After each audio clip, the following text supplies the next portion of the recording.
Hello pharma वालों, आज हम समझेंगे एक एपीआई मॉलिक्यूल कैसे बनता है, रॉ मटेरियल से लेके फाइनल प्रोडक्ट तक। कैसे एक मॉलिक्यूल जो सिर्फ एक आइडिया है बन जाता है एक फाइनल फार्मास्यूटिकल एपीआई जो मिलियंस ऑफ पेशेंट को ट्रीट करता है।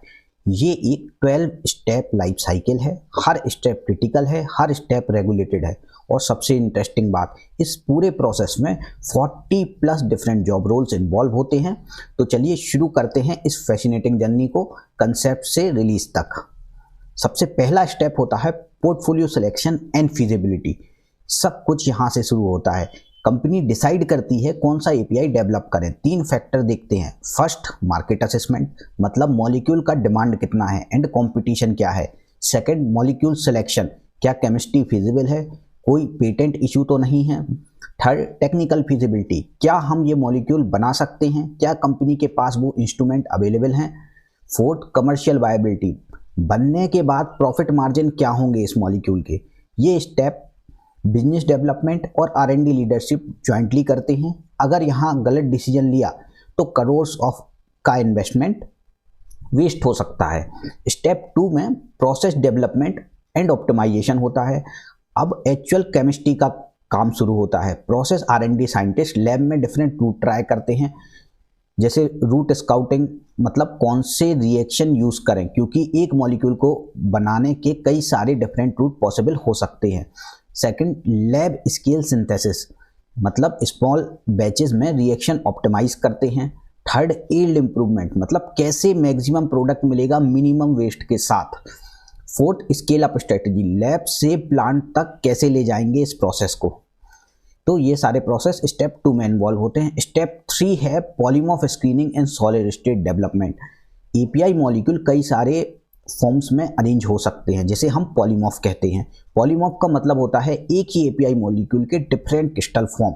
स्ट्रक्चर सेम रहता है लेकिन क्रिस्टल अरेंजमेंट अलग होने से सॉलिबिलिटी, स्टेबिलिटी और परफॉर्मेंस या बायोअवेलेबिलिटी चेंज हो सकती है। सॉलिड स्टेट साइंटिस्ट एनालाइज करते हैं कितने पॉलीमॉर्फ पॉसिबल हैं, कौन सा मोस्ट स्टेबल है। पॉलीमॉर्फ का इंपॉर्टेंस एक रियल स्टोरी से समझते हैं। अबॉट कंपनी की ड्रग रिटोनाविर मार्केट में सक्सेसफुली सेल हो रही थी, सब स्टेबल था। फिर अचानक मैन्युफैक्चरिंग प्लांट में एक नया पॉलीमॉर्फ फॉर्म 2 अपीयर हो गया। मॉलिक्यूल सेम था लेकिन क्रिस्टल स्ट्रक्चर चेंज होने से ड्रग की सॉलिबिलिटी ड्रास्टिकली रिड्यूस हो गई, जिससे मेडिसिन बॉडी में प्रॉपर्ली एब्जॉर्ब नहीं हो रही थी। प्रोडक्ट को टेम्परेरी मार्केट से विड्रॉ करना पड़ा और कंपनी को मिलियंस ऑफ डॉलर का लॉस हुआ। इसके बाद नेक्स्ट स्टेप आता है स्टेप 4, रॉ मटेरियल प्रोक्योरमेंट। अब प्रोसेस फाइनलाइज हो गई तो रॉ मटेरियल चाहिए प्रोडक्शन के लिए। सप्लाई चेन और प्रोक्योरमेंट टीम्स का काम होता है ये। वेंडर्स क्वालिफिकेशन, मतलब कौन से सप्लायर रिलायबल हैं, हम किस सप्लायर से माल ले सकते हैं। सेकंड, आरएम सोर्सिंग, मतलब बेस्ट प्राइस नेगोशिएट करना उन सप्लायर्स से। थर्ड, इनकमिंग मटेरियल का इंस्पेक्शन और quality check. And fourth, inventory management, मतलब स्टॉक लेवल मेंटेन करना, क्योंकि एक केमिकल की सप्लाई डिस्टर्ब हुई तो पूरे की पूरी प्रोडक्शन लाइन रुक सकती है। स्टेप 5 होता है केमिकल सिंथेसिस। यहाँ प्रोडक्शन केमिस्ट और शिफ्ट इंचार्ज कंट्रोल करते हैं। यहाँ रिएक्शन चार्जिंग होता है, मतलब एग्जैक्ट क्वांटिटी में केमिकल्स को ऐड करना। उसके बाद टेम्परेचर, प्रेशर, पीएच का कंट्रोल करना होता है और उनकी प्रॉपर मॉनिटरिंग करनी होती है। रिएक्शन कंप्लीशन का चेक करना होता है कि रिएक्शन कब कंप्लीट हुई। इसके बाद नेक्स्ट स्टेप आता है आइसोलेशन। रिएक्शन कंप्लीट होने के बाद एपीआई को मिक्सचर से सेपरेट करना है। इसमें कई सारी टेक्निक्स इन्वॉल्व होती हैं, जैसे फिल्ट्रेशन या सेंट्रीफ्यूगेशन, फेस सेपरेशन, वेट के कलेक्शन। यहाँ ये इंश्योर करते हैं कि मैक्सिमम यील्ड रिकवर हो। स्टेप 7 आता है प्यूरिफिकेशन। अब इम्प्यूरिटी रिमूव करनी है, ये क्रिटिकल स्टेप है। Purification scientist different method use करते हैं, जैसे क्रिस्टलाइजेशन, रिक्रिस्टलाइजेशन, डिस्टिलेशन, क्योंकि एफडीए की गाइडलाइन कहती है कि इम्प्यूरिटी लिमिट टिपिकली 0.1% से ज़्यादा नहीं होनी चाहिए। इसके बाद नेक्स्ट स्टेप आता है ड्राइंग। प्यूरिफाइड एपीआई वेट होता है, उसको ड्राई करना जरूरी है, इसलिए यूज करते हैं tray dryer, vacuum dry. Elodie या केएफ कंट्रोल होता है इसमें। एलओडी मतलब लॉस ऑन ड्राइंग, और काल्फेसर टाइट्रेशन, इसमें मॉइस्चर का मेजरमेंट होता है। कंट्रोल टेम्परेचर होना चाहिए इस पूरी प्रोसेस में, क्योंकि ओवर हीटिंग से प्रोडक्ट खराब हो सकता है, डिग्रेडेट हो सकता है। हमारा टारगेट मॉइस्चर कंटेंट को 0.5% से कम करना होता है। नेक्स्ट स्टेप है milling and micro ionisation, step 9।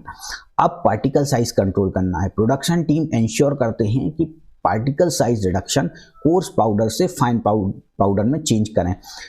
PSD particle size distribution control, particle size distribution uniform होना चाहिए। ये क्यों इंपॉर्टेंट है? क्योंकि फॉर्मुलेशन में मिक्सिंग के लिए यूनिफॉर्म पार्टिकल साइज चाहिए। बड़े पार्टिकल टैबलेट मैन्युफैक्चरिंग के टाइम अनइवन डिस्ट्रीब्यूट हो सकते हैं। इसके बाद नेक्स्ट स्टेप है स्टेप 10 क्वालिटी कंट्रोल टेस्टिंग। अब QC एनालिस्ट का मेन काम आता है। कॉम्प्रिहेंसिव टेस्टिंग होती है, जैसे असे एक्चुअल API कंटेंट कितना है, it should be 98 to 102%। Related substance मतलब इम्प्योरिटी HPLC से डिटेक्ट करते हैं। रेसिडुअल सॉल्वेंट, पावर में सॉल्वेंट कितना रह गया है, या गैस क्रोमेटोग्राफी से चेक करते हैं, क्योंकि इसकी ICH लिमिट फॉलो करनी होती है। इसके अलावा हैवी मेटल्स माइक्रोबियल टेस्टिंग भी करते हैं, और इनमें से एक भी पैरामीटर अगर फेल होता है तो पूरा का पूरा बैच रिजेक्ट हो सकता है। इसलिए ये स्टेप भी बहुत क्रिटिकल है। स्टेप 11 आता है पैकेजिंग। API रेडी है, अब प्रॉपर पैकेजिंग जरूरी है। पैकेजिंग टीम इंश्योर करती है कि पैकेजिंग मटेरियल का प्रॉपर सिलेक्शन हो, पैकेजिंग कंट्रोल्ड हो और लेबलिंग प्रॉपर हो। इम्प्रॉपर पैकेजिंग से मॉइस्चर पैक के अंदर जा सकता है, API डिग्रेडेट हो सकता है, सारी की सारी मेहनत वेस्ट हो सकती है। इसके बाद नेक्स्ट स्टेप आता है स्टेप 12 बैच रिलीज। ये फाइनल स्टेप है। ये QA अप्रूवल मिलता है यहाँ फॉर रिलीज। QA ऑफिसर क्या चेक करते हैं? सबसे पहले बैच रिकॉर्ड रिव्यू, क्या सारे मैन्युफैक्चरिंग स्टेप्स डॉक्यूमेंटेड हैं प्रॉपरली। कंप्लायंस वेरिफिकेशन करते हैं, एनालिटिकल डेटा को रिव्यू करते हैं, certificate of analysis COA issue करते हैं। Only after QA signature API commercially use के लिए रिलीज होता है। ये एंटायर लाइफ साइकिल गवर्न है स्ट्रिक्ट रेगुलेटरी गाइडलाइंस के अंदर, जैसे CGMP, ICH, US FDA, WHO, EU GMP। Her step documented होना चाहिए, हर डिसीजन ट्रेसेबल होना चाहिए। किसी भी रेगुलेटरी इंस्पेक्शन में 5 साल पुराने बैचेस के रिकॉर्ड भी इंस्टेंटली अवेलेबल होने चाहिए।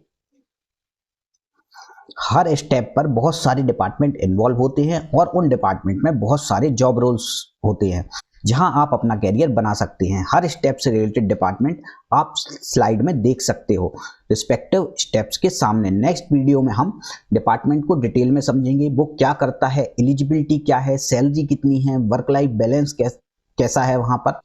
तो दोस्तों ये थी complete API life cycle 12 major step concept से रिलीज तक। अगर ये वीडियो आपको इन्फॉर्मेटिव लगा तो प्लीज शेयर एंड कमेंट में बताएं कौन सा स्टेप सबसे इंटरेस्टिंग लगा। सी यू इन नेक्स्ट वीडियो।